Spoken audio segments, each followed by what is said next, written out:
Je sais pas pour qui je vous fais cette vidéo, je sais pas à qui elle va parler, mais je sens qu'il faut que je la fasse depuis hier soir.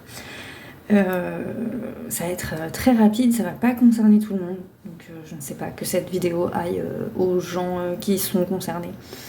Mais je me faisais la réflexion hier que bon, tout ce qu'on vit, c'est pas toujours facile à appréhender. Et ça me renvoyait à quelque chose que moi, personnellement, j'ai longtemps reçu. Et je dis souvent que j'ai pas d'attachement à la terre. Moi, j'ai pas d'attachement à la terre. Comme j'ai pas d'attachement à la terre, j'ai toujours eu un gros problème d'ancrage. Qui va beaucoup mieux, de mieux en mieux. Mais pendant longtemps, ça a été très difficile. Et moi, j'ai clairement passé mon temps avant d'avoir...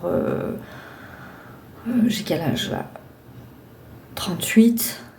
Bon, on va dire avant mes 33 ans, j'ai toujours voulu quitter la Terre. Je m'excuse pour tous les gens qui sont malades ou qui ont eu des maladies, ou voilà. Mais vraiment, j'ai passé les 30 premières années de ma vie à vouloir partir. Tout le temps. Alors demandez là-haut, s'il vous plaît, que ça s'arrête, que je me prenne un bus, que j'ai un accident de voiture, que j'ai un cancer, que véritablement, hein, c'est triste, mais c'est comme ça. Et puis un jour, la vie m'a amené mon fils. Il n'était pas vraiment prévu au programme, mais il est venu. Et moi, quand j'ai eu mon fils, j'ai pas trop compris. D'un côté, je me sentais responsable de l'avoir. Ça, je l'ai déjà expliqué. Moi, j'ai vraiment ressenti ça comme, ok, on me confie une responsabilité. C'est pour ça que je vous dis, au début, je me sentais pas maman. Parce que j'avais vraiment juste l'impression qu'on m'avait dit, tiens, un être, maintenant tu t'en occupes. Et du coup, j'ai pris cette responsabilité. Et au début, j'ai pas trop compris pourquoi on me demandait ça. Parce que je me sentais pas vraiment capable d'être maman. Je me sentais pas vraiment capable. Moi, quand mon fils il est arrivé, je me suis juste pris toute mon enfance, toute mon incapacité à gérer, quoi. Parce que maman, c'est quand même juste un truc de fou.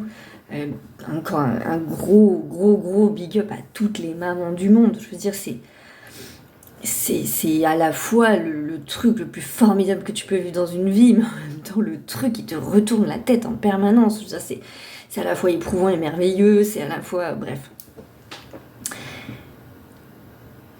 Et au début, je comprenais pas. Je me disais, mais moi, je suis pas capable d'élever un être vivant. Pourquoi vous me confiez ça? Le pauvre, il est perdu. Et je vais jamais réussir à l'élever. Je vais jamais réussir à lui donner tout ce qu'une maman doit lui donner, quoi. Ni la douceur, ni l'amour. Bref. Et en fait, après, j'ai compris. Et puis après, Snoop est arrivé. Peu de temps après, parce que, ouais, qu'elle avait 2 ans. Et là non plus, j'ai pas compris, j'ai beaucoup lutté. C'est pour ça que dans mon parcours avec Snoop, c'est fait de non, mais je vais le donner, je vais pas le garder, c'est trop compliqué, etc., etc. Puis pareil, au bout d'un moment, on me fait comprendre, bah si, c'est ta responsabilité en fait. Et au début, que ça soit avec mon fils ou avec mon chien, j'ai vu que le côté responsabilité. Bon, forcément, quand on voit la notion de responsabilité, pas pour tout le monde heureusement, mais pour certaines personnes, c'est un peu genre lourd, quoi. On se dit, ok, super, encore une responsabilité. Déjà que je devais payer les factures, maintenant en plus j'ai ça. Et ça peut paraître chiant et relou de ouf, en fait. Et j'ai mis du temps, oui, parce que bon, on n'a pas tous la même rapidité de notre cerveau, hein, d'accord? Moi j'ai un cerveau lent. Et j'ai mis du temps à comprendre qu'en fait, Caleb et Snoop manqueraient. Mais terriblement dans la vie, en fait. Déjà parce que d'une, effectivement, premier step, j'ai des responsabilités, donc je peux plus partir. Je peux plus. C'est pas possible. Donc toutes ces envies de partir, moi ça m'arrive encore de les avoir, ben je les ai quand même vachement moins. Et puis, ils manquent par leur pureté. Ils sont dans l'instant présent. Et la vidéo que je vous ai fait hier sur cette importance d'être dans l'instant présent, bon, ça fait déjà un moment que je le dis, bon, en même temps j'ai l'impression de faire toujours des redites. Mais bon, en même temps, bah, si ça vous saoule, vous écoutez pas. Mais vraiment, ils manquent dans leur pureté d'instant présent. Ils m'apprennent au quotidien ce que c'est que l'instant présent. Et du coup, j'ai envie de vous dire, encore une fois, pas à tout le monde, parce que ça, tout le monde ne l'expérimente pas, et franchement, j'ai envie de dire tant mieux. Parce que quand dans le collectif ça se tend, quand il y a des périodes difficiles, on peut avoir encore plus envie de partir. D'ailleurs, on a envie de partir en général quand on vit des périodes difficiles dans notre vie. Quand il n'y a plus rien qui va, qu'on ne sait pas où on veut aller, qu'on ne comprend pas les signes de la vie, que voilà. Et cette difficulté-là, hein, s'incarner, que moi personnellement j'ai vécu et que j'ai mis tellement de temps, même encore maintenant, hein, je n'ai aucune affinité pour cette planète. C'est bizarre de dire ça, mais je sais, je suis sûre que je suis pas la seule. Il y a plein de gens qui se disent mais pourquoi je suis là en fait? Ça sert à rien que je sois là. Je ne sers à rien. Et ben j'ai envie de vous dire, laissez la vie vous surprendre. Laissez la vie vous amener. Parce qu'elle vous amènera ce qu'il faut pour vous ancrer à un moment donné. Et effectivement, sans ça, sans cet ancrage, parce qu'au final, tout ce cheminement avant, je devais le faire tel qu'il était, tel qu'il m'était proposé, il n'y a pas d'erreur, il n'y a pas de mauvais chemin. Mais à partir du moment où j'ai Caleb et Snoop qui rentrent dans ma vie, on entre dans autre chose, on entre dans une nouvelle étape, dans quelque chose de nouveau, et qui me permet de comprendre ce que je n'avais jamais compris avant, ou jamais voulu entendre, parce que bon, c'est un petit peu, voilà, cette fabuleuse notion de l'instant présent. Et c'est vrai que j'aurais pas Caleb et Snoop, je serais pas dans l'instant présent. Je serais dans le passé, parce que ça c'est une de mes spécialités, passé tout le temps, ou dans l'avenir.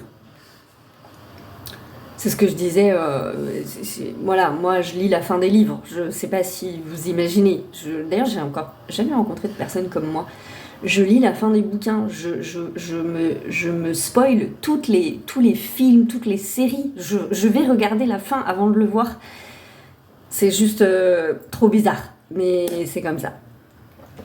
Et ben avec Snoop et Caleb, je peux pas faire ça, mon esprit ne peut pas aller là-bas, et c'est formidable. Et si la vie, elle vous amène des choses comme ça, quelle que soit la forme que ça peut prendre, vous voyez ce que ça peut prendre l'arrivée d'un enfant qu'on n'a pas prévu, l'arrivée d'un animal dans nos vies qu'on n'avait pas prévu non plus. Mais suivez les mouvements de la vie. C'est vraiment ce que j'ai envie de vous dire. Et ça rejoint le texte que je viens de publier, mais je crois que c'est important, il est important ce message. Suivez les mouvements de la vie. Laissez-vous surprendre. Et même si vous êtes comme moi et que vous n'avez pas cet attachement à la terre, que quelque part tout vous saoule et que rien n'a d'intérêt vraiment. Parce que quand on est comme ça, on peut avoir une grande tendance à vouloir fuir tout le temps. Alors ça peut être dans la mort, mais ça peut être dans tout un tas de choses, dans tout un tas de substances, dans tout un tas de trucs. Parce que c'est vrai que l'incarnation, elle n'est pas facile. Factuellement, je veux dire. Elle est vraiment pas simple. Donc voilà, c'est le message du jour. Laissez-vous surprendre. Soyez à l'affût aussi et suffisamment souple d'esprit pour voir ce que la vie, elle vous amène et pour vous demander si peut-être dans ce qu'on vous amène, il n'y a pas une clé où vous avez vraiment besoin de vous ancrer et ce truc-là vous permettrait pas justement de vous ancrer et d'être dans l'instant présent. Et ça va parfois complètement chambouler votre vie et c'est très bien comme ça. Voilà, donc je sais pas pourquoi je dis ce message, pourquoi, qui ça va concerner, comment... Mais je sens que c'est important que je le dise. Donc je vous le dis, et je vous souhaite une bonne journée, et je vous embrasse très fort, et ça va bien se passer. Pas comme Darmanin il le dit, mais ça va bien se passer quand même.